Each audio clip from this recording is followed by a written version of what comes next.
जो उनको भी पता है कि उनके लिए फ़िलहाल ये चीज़ असंभव है। लेकिन बहुत सारे जो जानकार हैं वो यही कह रहे हैं कि जैसे ही कोई ऐन वक्त आएगा उस समय कोई बड़ा खुलासा यहाँ पर हो। चाहती है कि बसपा सुप्रीमो मायावती के साथ गठबंधन में आ जाए, तो उत्तर प्रदेश में ये दो चेहरे हैं जो दोनों पार्टियों के लिए बहुत ज़रूरी हैं और दोनों पार्टी बहुत सारी सीटें ऐसी हैं जो अभी खाली छोड़ी हुई हैं। यही एक बताता है कि अपने आप में एक उम्मीद ज़रूर जागी हुई है कि क्या बसपा इंडिया गठबंधन में आएंगे।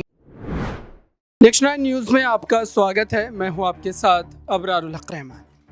सियासी पंचनामा में आज चर्चा करेंगे उत्तर प्रदेश की राजनीति का। दरअसल उत्तर प्रदेश में लगातार इंडिया गठबंधन इस बात को लेकर चिंतित है कि क्या वाकई अल्पसंख्यक, दलित और पिछड़े वर्ग के वोट बैंक पर उनके जो कब्जे के लगातार चर्चाएं इस समय चल रही है, क्या धरातल पर वही चीज़ नज़र आती है और क्या ये समीकरण इंडिया गठबंधन को 2024 के लोकसभा चुनाव में कोई बड़ा सियासी फायदा पहुंचा सकता है।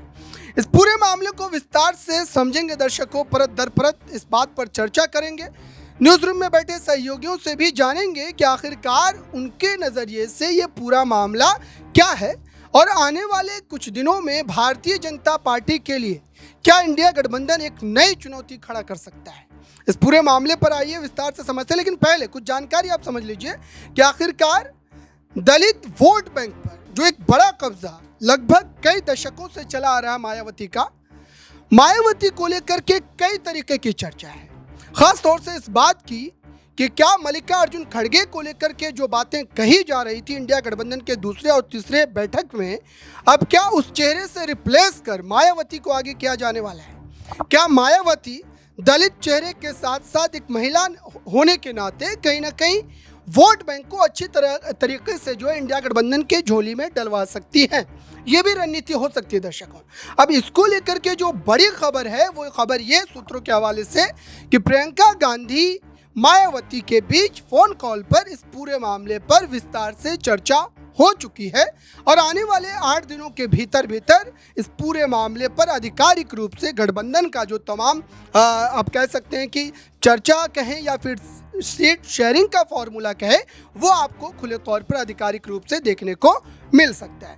इस मामले पर पहला सवाल लेते हैं हम, अमन जी है, इनसे समझते हैं कि आखिरकार ये जो अलग अलग तरीके की चर्चा है, इन चर्चाओं में कितना दमखम है और क्या उत्तर प्रदेश में वाकई कांग्रेस पार्टी, समाजवादी पार्टी मायावती को एक साथ लाने पर सहमत कर लेगी। और ये जो खबर आ रही है प्रियंका गांधी से जुड़ी हुई, इस खबर में कितनी सच्चाई हो।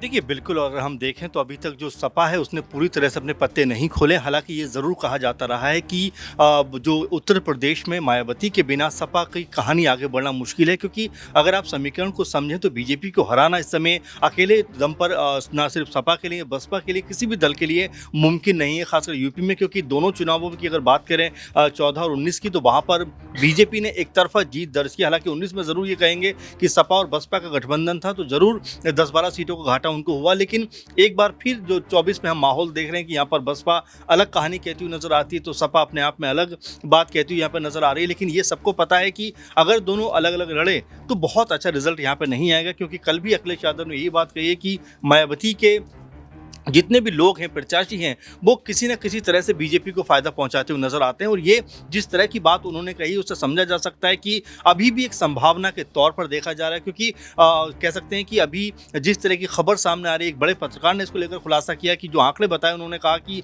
अभी देर नहीं हुई है, बल्कि लगातार जो गुपचुप मीटिंग है वो चल रही है। और जो फॉर्मूला तय हुआ है उसके अनुसार अगर बात करें तो तकरीबन बसपा को 25, कांग्रेस को 17 और सपा को 38 सीटों के आसपास यहाँ से मिल सकती हैं। तो ये आप समझिए कि एक जो फॉर्मूला बना हुआ है उसके हिसाब से अगर सब कुछ हुआ तो यहाँ पर बीजेपी के लिए मुश्किलें हो सकती हैं। जी, एक सवाल ये कि मायावती को लेकर इतनी ज्यादा उम्मीद इंडिया गठबंधन को क्यों है। मायावती तो हर चुनाव में लड़ी रही है, लेकिन पार्टी का जो वोट प्रतिशत है या पार्टी जिन सीटों पर अपनी जीत जो है सुनिश्चित कर पा रही, वो तो आंकड़े बिल्कुल भी उनके साथ है नहीं। तो मायावती की बदौलत इंडिया गठबंधन इतना ज़्यादा आस उम्मीद लेकर के क्यों चल रहा है कि उनके आने से इंडिया गठबंधन की नैया जो है पार लग। देखिए बिल्कुल ये स्पष्ट है कि कांग्रेस पार्टी का जो बहुमत है, जनमत है, उनका उतना रहा नहीं यूपी के अंदर। आप देखें 4-5% के आसपास वोट उनको मिलता है, तो जाहिर बात है कि मायावती जो अभी भी बेदम होने के बावजूद भी कांग्रेस पार्टी से बेहतर वोट बैंक हासिल कर रही हैं। आपने देखा कि 2022 का चुनाव भले ही उन्होंने एक सीट जीती, लेकिन अगर आप टोटल वोट का कैलकुलेशन करेंगे तो 12-15% के आसपास उनको मिल रहा है। तो समझा जा सकता है कि अगर 20-22% सपा को और 14-15% अगर बसपा को और 5-6% अगर कांग्रेस पार्टी को मिलता है और ये एकजुट हो जाता है, तो आप मान के चलिए यहाँ पर लगभग 45 से 40% के आसपास ये बनता है। और जहाँ पर बीजेपी को चलिए हराना ना सही, लेकिन कम से कम उनका सामना आप दिलेरी से कर सकते हो। इसीलिए लगातार मायावती को अप्रोच किया जा रहा है। और जबकि मायावती ये बात कहती रहे कि भाई हम अकेले चुनाव लड़ेंगे, अकेले दम पर चुनाव जीतेंगे, जो उनको भी पता है कि उनके लिए फिलहाल ये चीज़ असंभव है। लेकिन बहुत सारे जो जानकार हैं वो यही कह रहे हैं कि जैसे ही कोई ऐन वक्त आएगा उस समय कोई बड़ा खुलासा यहाँ पर होता हुआ नजर आएगा। आपने देखा कि अखिलेश यादव से लेकर राहुल गांधी, प्रियंका गांधी, कोई भी बड़ा नेता इंडी गठबंधन का मायावती के खिलाफ नहीं बोल रहा है। और एक उम्मीद जरूर है कि अगर एन मौके पर ज़रूरत पड़ी, क्योंकि अभी जो कह सकते हैं कि सपा ने भी बहुत सारी सीटें ऐसी हैं जो अभी खाली छोड़ी हुई हैं। यही एक बताता है कि अपने आप में एक उम्मीद ज़रूर जागी हुई है कि क्या बसपा इंडिया गठबंधन में आएंगी, क्योंकि अगर वो बीजेपी में भी जाती हैं तो उनको वहाँ पर कोई सीटें बहुत ज़्यादा नहीं मिलेंगी, क्योंकि जो दल बीजेपी के साथ में इक्का दुक्का सीटें देकर उन्होंने निपटा दिया। तो ऐसे में अब मायावती को भी समझ में आ रहा है कि एनडीए में जाने के बाद उनको गुजारा नहीं है, तो उनको वापस आना इंडिया गठबंधन में ही पड़ेगा। तो यहाँ से एक उम्मीद ज़रूर लग रही है कि आने वाले दिनों में हो सकता है जो फॉर्मूला यहाँ पर नजर आ रहा है इसके अनुसार यूपी में चीजें बदलती हुई नजर आए। बिल्कुल दर्शकों, ये हर तरीके की चर्चा इस समय चल रही है, लेकिन सवाल यही है कि आखिरकार मायावती को लेकर के जो तमाम बातें हैं क्या उसमें उतनी सच्चाई है। और बड़ा सवाल ये कि इंडिया गठबंधन जिस चंद्रशेखर आज़ाद को लेकर लगातार ये दावा कर रहा है, या फिर आप कहें कि चंद्रशेखर आज़ाद भी खुद की जगह तलाश रहे इंडिया गठबंधन में, क्योंकि उन्हें पता है कि मायावती का अगर विकल्प बनना है तो लंबे समय तक राजनीतिक धुरी पर घूमना पड़ेगा, तभी जाकर के जनता जो है उन्हें अपने मसीहा के तौर पर स्वीकार करती नजर आएगी। नाज़मीन, क्या वाकई चंद्रशेखर आज़ाद के गठबंधन में रहते हुए मायावती उस गठबंधन में जाना चाहेंगी, और क्या दोनों के बीच क्लैश की स्थिति नहीं होगी? भले ही राजनीति अलग अलग ज़रूर है और एक वर्ग को लेकर ज़रूर है, लेकिन फिर भी सवाल ये है कि अगर चंद्रशेखर आज़ाद का विस्तार होता है तो जाहिर सी बात है कि मायावती को उसका कहीं ना कहीं नुकसान होगा। तो ये गठबंधन में आने की जो खबरें हैं, अगर दोनों एक साथ आते हैं तो इससे क्या क्लैश की स्थिति पैदा होगी, सीटों को लेकर के मामला फंसेगा, क्योंकि चंद्रशेखर भी वही चाहेंगे जहाँ पर दलित वर्ग है निर्णायक भूमिका में, वहीं से उनको सीट। देखिए, चंद्रशेखर आज़ाद की बात करें तो समाजवादी पार्टी यहाँ पर चाहती है कि वो चंद्रशेखर आज़ाद को अपनी पार्टी में शामिल करवा लें या उनके गठबंधन के साथ आ जाएं उनके साथ। वहीं कांग्रेस पार्टी चाहती है कि बसपा सुप्रीमो मायावती के साथ गठबंधन में आ जाएं। तो उत्तर प्रदेश में ये दो चेहरे हैं जो दोनों पार्टियों के लिए बहुत ज़रूरी हैं, और दोनों पार्टी चाह रही हैं कि चंद्रशेखर आज़ाद, मायावती दोनों मिलकर इंडिया गठबंधन में शामिल हो जाएं। लेकिन आप ये देखिए कि अगर मायावती अभी भी बार बार सिर्फ ये कहती हुई नजर आती हैं कि मुझे इंडिया गठबंधन में नहीं जाना, मुझे एनडीए में नहीं जाना है, तो साफ तौर पर यहाँ पर जाहिर होता हुआ नजर आता है कि मायावती को लगता है कि अगर मैं किसी गठबंधन के साथ गई, मैं किसी पार्टी का सहारा लेती हुई नजर आई, तो मेरे वोट पर असर पड़ेगा, और वोट बैंक पर अगर असर पड़ेगा तो सीधे तौर पर उनके जो दलितों की मसीहा कही जाती हैं, पिछड़े वर्गों के बारे में सोचते हैं, कहीं ना कहीं वोट तो नहीं मिलेगा। चंद्रशेखर आज़ाद की बात करें तो 2022 के चुनाव के दौरान भी समाजवादी पार्टी ने ये चाहा था कि चंद्रशेखर आज़ाद उनके साथ मिल जाएं।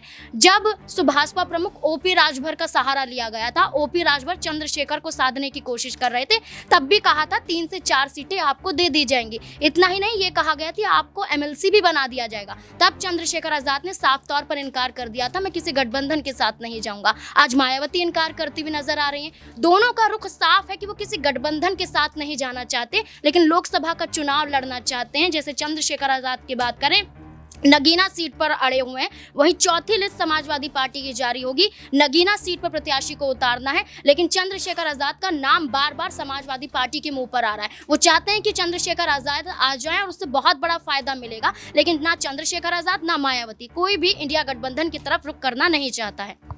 ये तमाम जो है आप कह सकते हैं कि इस समय जो हमारे सहयोगी की राय है, ये राय कहीं ना कहीं काफ़ी ज़्यादा उत्तर प्रदेश की राजनीति में अहमियत रखती है, चूँकि उत्तर प्रदेश जितना बड़ा राज्य है, जितनी ज़्यादा सीटें हैं वहाँ पर, जाहिर सी बात है कि हर पार्टी वहाँ पर हर स्तर पर ये कोशिश कर रही है, प्रयास कर रही है कि किसी भी तरीके से उस राज्य में सबसे ज़्यादा सीटें जीती जा सके। अब सवाल ये है कि अगर इंडिया गठबंधन इस समय तक भी गठबंधन करने को लेकर चर्चा कर रहा है या फिर गठबंधन करने को लेकर के नीतियाँ बना रहा है, तो ये जनता के लिए कितना ज़्यादा करामत हो सकता है। जनता क्या इस गठबंधन के बनने के बाद उनके समर्थन में वोट करेंगे, ये भी एक बड़ा सवाल है, क्योंकि भारतीय जनता पार्टी ने अपने प्रत्याशियों के नाम के ऐलान को कर दिया है और साथ ही सीटें तय हो चुकी है, पूरी तरीके से मामला फिट है। लेकिन इंडिया गठबंधन अभी गठबंधन को लेकर के ही चर्चा कर रहा है। अब देखना ये है दर्शकों कि मायावती ने अब तक जो बयानबाजी की है, अगर उस आधार पर हम आगे बढ़े और समझने की कोशिश करें तो ऐसा लगता है कि ये गठबंधन नहीं हो सकता। लेकिन फिलहाल जो सूत्रों के हवाले से खबर आ रही है, उस खबर के आधार पर अगर समझने का प्रयास करें तो ऐसा लगता है कि आने वाले हफ्ते भर के भीतर ये गठबंधन की सूरत हाल जो है वो हमें आधिकारिक रूप से देखने को मिल सकती है। चूँकि इस पूरे मामले पर अखिलेश यादव की भूमिका बड़ी है, अखिलेश यादव के पास सबसे ज़्यादा सीटें हैं, तो जाहिर सी बात है कि अखिलेश यादव को ही ये कुर्बानी देनी पड़ेगी कि वो कितनी सीटें बहुजन समाज पार्टी के लिए छोड़ती है और बसपा को कितनी सीटों पर चुनाव लड़ने के लिए आमंत्रित करती है। फिलहाल इस खास रिपोर्ट में बस इतना ही। जुड़े रहें बड़ी खबरों के लिए नेक्स्ट 9 न्यूज़ के।